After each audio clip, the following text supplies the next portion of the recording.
Bab 797, bersikap kejam saat seharusnya bersikap kejam. Albert meletakkan ponselnya di sebelah.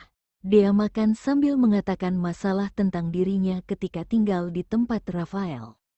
Setelah selesai melakukan panggilan video, Albert berkata pada pria yang duduk di depan, "Kamu bilang, kita baru kenal dengan Rafael, kemudian juga tidak terlalu akrab. Kenapa Rafael begitu baik pada Dea dan Clayton?" Dea yang baru saja melakukan panggilan video juga mengatakan bahwa wanita yang bernama Giselle itu akan membuat pakaian baru untuk Dea dan Clayton. "Sekarang aku masih belum tahu, tapi aku bisa merasakan bahwa Rafael benar-benar memperlakukan Dea dan Clayton dengan tulus." Tidak tahu apakah Vito terpengaruh karena mendengar perkataan dari kakak keduanya, yaitu beberapa perilaku Rafael sangat mirip dengan Ezikra. Saat menghadapi orang seperti Rafael, Vito merasakan sesuatu yang tidak bisa dijelaskan. Begitu membiarkan Dea untuk mengikuti Rafael, Vito tanpa jelas merasa tenang dan percaya. "Kalau begitu setelah kita kembali ke kota Leicester di hari Minggu, kita mentraktirnya makan saja." Albert memberi saran. Perusahaan Rafael berada di Jerman. Rafael datang ke kota Leicester karena pekerjaan. Setelah Dea tinggal di tempat Rafael, Albert merasa sudah merepotkannya.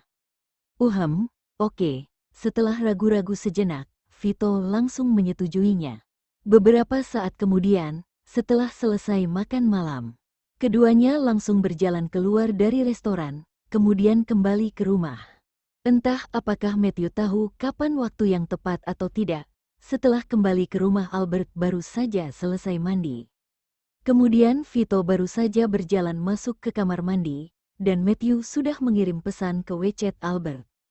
Hercules keluarga Sealer. Hercules keluarga Sealer merupakan panggilan yang diberikan oleh Albert untuk Matthew. Begitu melihat panggilan ini, Albert seketika sedikit tercengang. Setelah berpikir sejenak, Albert membalasnya Albert. Hercules keluarga Sealer, kemudian membalas lagi, "Masalah malam ini. Aku sama sekali tidak tahu kalau kakakku malah mencari pasangan untukku tanpa mengatakan apapun padaku.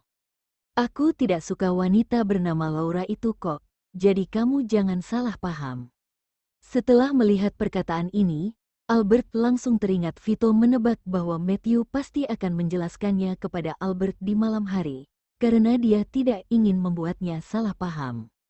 Situasi semacam ini, Albert seketika tidak tahu bagaimana membalasnya.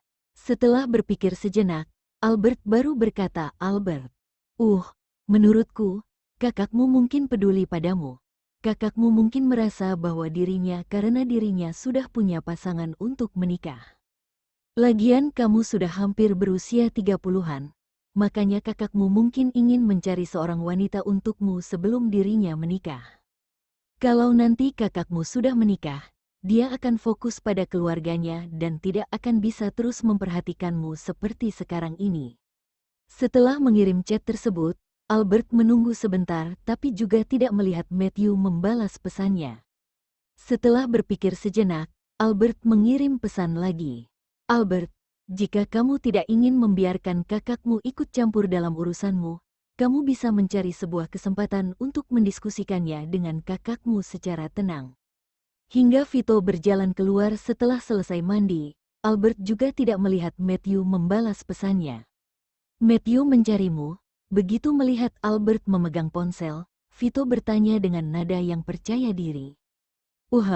Perkataan yang dikatakan oleh Matthew sama persis dengan tebakanmu sebelumnya."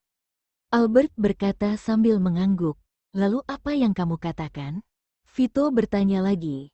Albert langsung menyerahkan ponsel kepada Vito, membiarkan Vito melihat chat mereka. Setelah itu Albert bangkit dari sofa dan berbaring di tempat tidur. Dia berguling di tempat tidur untuk mencari posisi yang nyaman. Albert berbaring di tempat tidur dengan tubuh yang lelah. Ia memiringkan wajahnya dan bersandar di atas bantal. Lalu ia melihat pria yang berjalan ke arah tempat tidur dan berkata, "Menurutku, perkataan yang dikatakan olehku sangat netral. Tidak tahu kenapa Matthew tidak membalasku lagi." "Mungkin sudah tidur." Vito langsung meletakkan ponsel di atas lemari yang ada di sebelah. Vito berkata sambil tersenyum. Kita juga harus tidur sekarang. Hei, keringkan rambutmu dulu, kalau tidak jangan naik ke tempat tidurku. Albert mengangkat kakinya di udara dan memerintah dengan nada yang berpura-pura marah. Setelah mengeringkannya, nanti juga akan basah lagi. Ngapain aku harus melakukan sesuatu yang tidak perlu? Lebih baik menikmati malam yang indah ini. Vito berkata sambil mengangkat bahunya. Albert sedikit menyipitkan mata dan berkata sambil tersenyum. Kamu ngomong apa sih? Aku tidak mendengarnya dengan jelas. Tolong katakan sekali lagi. Istriku, aku akan mengeringkan rambutku sekarang. Setelah berkata, Vito berbalik badan dan pergi mengeringkan rambut. Malam sangat panjang, tidak membutuhkan waktu yang lama untuk mengeringkan rambut. Bagaimanapun juga Vito tidak bisa membuat Albert menjadi marah. Setelah melihat punggung Vito, Albert langsung tersenyum. Albert merasa bahwa pria ini semakin tidak tahu malu. Beberapa hal harus menyuruh Albert mengangkat cambuk di tangannya dan mencoba untuk memukul Vito beberapa kali. Vito baru bersedia untuk pergi. Setelah Thomas mencari Albert, tidak tahu apa yang didiskusikan oleh Thomas dan Matthew setelah kembali ke rumah. Sejak itu, Matthew tidak terus mencari Albert lagi. Biasanya saat mereka berdua bertemu, mereka berdua hanya menganggukkan kepala untuk menyapa saja. Albert bisa merasakan bahwa Matthew seolah-olah dibebani oleh sesuatu, sehingga Matthew tidak memiliki waktu untuk berfokus pada Albert. Sifat Matthew juga berubah menjadi lebih diam dan menyendiri. Matthew juga tidak suka marah lagi. Perubahan Matthew seperti ini membuat Albert tanpa sadar merasa sedikit khawatir, tapi Albert juga tidak baik untuk memedulikan Matthew. Hari ini, setelah berpikir-pikir, Albert akhirnya menelepon Thomas untuk menanyakan apa yang terjadi pada Matthew. Thomas selalu mengetahui situasi adiknya, tapi saat menghadapi perubahan Matthew, Thomas malah tidak tahu alasannya. Thomas bertanya pada Matthew, tapi Matthew tidak menghiraukannya. Thomas mendengar Albert mengatakan bahwa setelah kembali di malam itu, Matthew menjelaskannya kepada Albert melalui pesan WeChat, yang mengisyaratkan bahwa Laura tidak memiliki hubungan apapun dengannya. Thomas segera bertanya dengan nada yang serius dan tegas, Matthew mencarimu untuk menjelaskan masalah itu, bagaimana kamu membalasnya? Setelah mendengar nada Thomas yang tiba-tiba berubah, dan menunjukkan sikap yang dimana perubahan Matthew memiliki hubungan yang besar dengannya, Albert merasa sedikit tidak bersalah. Tapi Albert tetap mengatakan perkataan yang dikatakan olehnya kepada Matthew dengan Thomas. Setelah mendengarkan ini, Thomas terdiam sejenak, kemudian berkata dengan ekspresi wajah yang dalam, aku sudah tahu. Perubahan Matthew tentu saja ada hubungannya dengan Nona Liam. Tapi mohon Nona Liam memperlakukan Matthew sebagai teman biasa saja ke depannya. Jika kalian bertemu, kamu cukup anggukan kepala saja. Kalau kamu perlu sesuatu, jangan cari Matthew tapi temui saja Besti. Albert tiba-tiba merasa sedikit tidak tega dan sejenak merasa ragu. Ketika Albert baru saja ingin berbicara, ia langsung mendengar Thomas berkata dengan nada yang sangat tegas. Albert, kamu tidak bisa memberikan sesuatu yang diinginkan oleh Matthew. Oleh karena itu, kamu harus bersikap kejam saat itu memang perlu. Kalau kamu ragu, nanti orang yang paling tersakiti adalah Matthew. Jadi lebih baik untuk sementara dia merasakan sakit, daripada dia ke depannya dia akan merasa sakit lebih lama. Paham, ya? Albert diam-diam menghela napas dalam, dan langsung menyetujuinya. Mungkin perkataan Thomas sangat benar, karena Albert tidak tegas dalam menangani masalah ini, sehingga membuat Matthew berpikir kalau dia dan Albert punya kesempatan untuk bersama. Albert memang harus bersikap kejam saat memang dibutuhkan. Lebih baik untuk sementara Matthew merasakan sedih dan sakit hati, daripada kedepannya dia akan merasa sakit lebih lama. Bab 798, Password. Setelah mengenalnya selama setengah bulan, Clayton sepertinya sudah menganggap Villa Raphael sebagai rumahnya sendiri. Meskipun Dea baru tinggal di tempat Raphael selama beberapa hari, tapi Dea juga sangat bisa menyesuaikan diri dengan keadaan yang berbeda. Lalu hubungan antara dia dan Giselle cukup baik, terutama setelah mendengar Giselle mengatakan bahwa ingin membuat pakaian baru untuknya. Dea tidak hanya menantikannya tetapi juga merasa senang, dan membuat Dea jadi semakin menyukai Giselle. Dea merasa bahwa mominya masih belum pernah membuat pakaian untuknya. Kak Giselle benar-benar sangat hebat. Di dalam ruang kerja Rafael, Clayton duduk di sebelah Rafael. Sepasang tangan diletakkan di atas meja. Clayton bersandar di meja dan melihat Rafael menggambar gambar desain pakaian. Kakak, aku mengira bahwa hanya Kak Giselle yang bisa menggambar gambar desain. Aku tidak menyangka bahwa kamu juga bisa menggambar. Setelah melihat sejenak, Clayton langsung mencari topik pembicaraan. Cuma hobi kok, Rafael menjawab dengan nada yang polos. Rafael tidak memberitahu bocah kecil ini bahwa banyak gambar desain pakaian dan perhiasan di perusahaan VSL beberapa tahun yang lalu dibuat olehnya. Kak, grup KRC International juga terlibat dalam bidang pakaian dan perhiasan. Kalau kedepannya kamu kesulitan, kamu bisa mencariku dan aku akan minta paman ketiga memberikan hak istimewa supaya kamu jadi desainer utama KRC International. Clayton berjanji sambil mengedipkan mata dan menepuk dadanya. Setelah mendengar perkataan Clayton, Rafael pun tertawa. Perusahaan VSL terus berkembang pesat. Apakah kedepannya Rafael akan kesulitan? Bocah kecil ini benar-benar punya nyali untuk mengatakannya. Oke, aku bisa menjadi presiden di perusahaan VSL, kemudian juga menjadi desainer utama perhiasan di KRC International. Hanya saja aku takut bahwa paman ketigamu tidak mampu untuk membayar gajiku. Clayton mengerutkan bibirnya. Clayton berkata, untuk apa kakak menghasilkan begitu banyak uang? Kakak kan tidak perlu menghidupi istri dan anak. Sekarang belum ada. Tapi bukan berarti bahwa kedepannya akan terus tidak ada. Rafael membantah perkataan Clayton. Lagi pula, bahkan jika aku tidak memiliki istri dan anak, memangnya aku tidak boleh menghasilkan begitu banyak uang.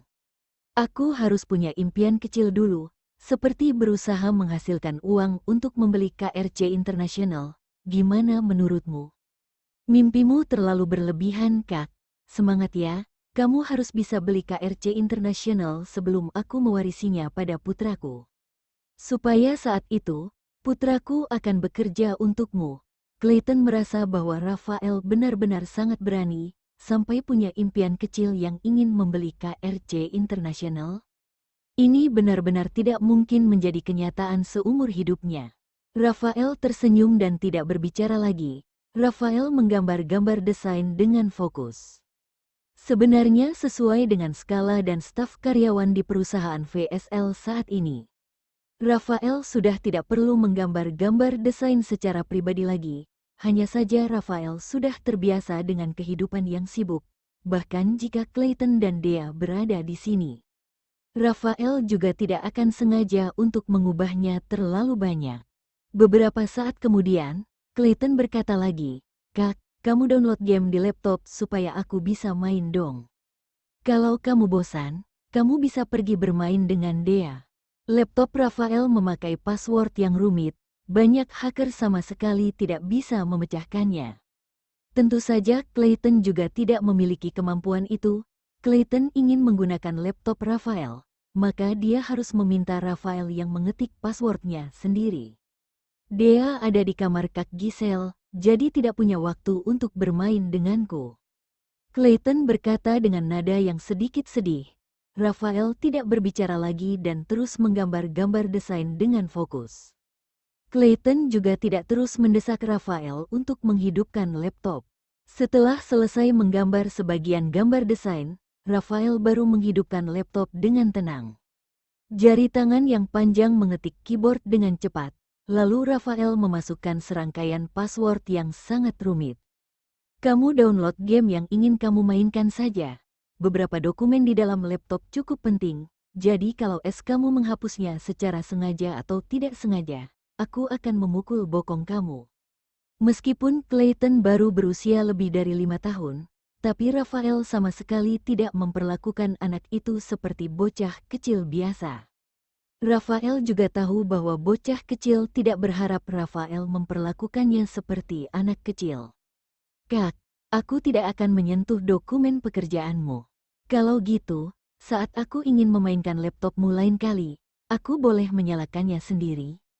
Clayton merasa bahwa dirinya sendiri seperti seorang mata-mata saat ini. Ya, kalau kamu bisa membukanya. Rafael sama sekali tidak menganggap penting perkataan Clayton. Password laptopnya terdiri dari campuran huruf besar dan kecil dalam bahasa Inggris, kemudian juga ada angka dan simbol, semuanya terdiri dari ratusan digit. Jika memasukkan password yang salah sebanyak 3 kali secara berturut-turut, maka laptop akan masuk ke keadaan sistem down. Meskipun laptop dimatikan dan dihidupkan lagi secara paksa, itu juga tidak berguna. Layarnya akan tetap berwarna hitam. Bagi orang awam itu terlihat seperti rusak. Di saat ini terjadi maka harus memasukkan password yang lain berjumlah puluhan digit, sehingga baru bisa membuat laptop kembali ke keadaan yang menyala. Setelah itu memasukkan kata sandi. Setelah laptop berhasil dinyalakan, beberapa dokumen telah dibuka akan tercatat dan catatan penelusuran itu secara otomatis dikirim ke emailnya. Oleh karena itu, bahkan jika ada orang luar yang menggunakan laptopnya secara diam-diam, kemudian dokumen apa yang pernah dibuka, Rafael akan mengetahuinya. Lagi pula Giselle saja tidak tahu password ini. Sebelumnya Rafael juga tidak pernah memasukkan password di depan Clayton. Rafael tidak percaya bahwa kalau bocah kecil ini hanya melihat sekilas, dan langsung bisa mengingat password yang is-ketik. Benarkah, Kak? Aku sudah ingat kata sandimu. Clayton berkata pada Rafael sambil mengangkat kepalanya dengan bangga. Kalau gitu coba katakan, apa password di laptopku? Rafael menyerahkan pena dan kertas ke depan Clayton dan berkata lagi, atau kamu bisa menulis kata sandinya di kertas. Kamu tidak perlu menulis semuanya. Jika kamu bisa menulis sepertiganya, aku akan memanggilmu sebagai kakak. Tidak, bocah kecil menolak permintaan Rafael dengan nada yang sedikit sombong dan bangga. Jika aku mengatakan kata sandinya, kamu pasti akan ganti passwordnya. Kalau aku memang mau ganti passwordnya, sekarang pun aku juga bisa ganti. Rafael berkata sambil tersenyum sambil mengusap rambut bocah kecil yang halus itu. Setelah mendengar bocah kecil berkata seperti ini, Rafael hanya menganggap Clayton sedang menggertak orang, jadi Rafael sama sekali tidak peduli. Clayton mendengus dengan sombong dan menurunkan telapak tangannya yang diletakkan di atas kepala. Sudahlah, kamu main gamemu saja, pakai headset dan jangan menggangguku. Rafael tidak bercanda dengan bocah kecil lagi. Setelah Clayton menggunakan headset dengan patuh, Rafael menoleh dan mengingatkannya lagi. Selain itu, suaranya jangan terlalu besar, itu tidak baik untuk telingamu. Kak, aku tahu kok. Clayton mengangguk, kemudian mendownload game yang ingin dimainkan olehnya. Setelah selesai download, Clayton langsung memainkan game dengan fokus. Entah sudah berlalu berapa lama, sekarang sudah malam. Rafael menyimpan gambar desain yang setengah jadi dan pensilnya, dan menyadari bahwa bocah kecil itu masih memakai headset dan tertidur di atas meja, dengan game yang masih menyala di laptop. Rafael tersenyum dengan tidak berdaya, dengan penasaran melihat hasil permainan Clayton. Ia hanya bermain 2 putaran, tapi terus dikalahkan. Rafael melihat wajah tidur Clayton tanpa mengatakan sepatah kata pun, terlihat tatapan kasih sayang dan rumit di matanya. Senyuman tipis di bibirnya perlahan memudar, kemudian ia kembali berekspresi acuh tak acuh. Rafael menggendong bocah kecil dengan gerakan yang cukup lembut. Rafael melihat bocah kecil bergerak di dalam gendongannya. Kemudian Clayton membuka matanya dan memejamkan matanya lagi setelah bergumam. Kekacauan di dalam hati Rafael menjadi semakin dalam. Setelah menahan perasaan kacau di dalam hatinya, Rafael baru menggendong Clayton lagi lalu berjalan keluar dari ruang kerja dan kembali ke kamarnya.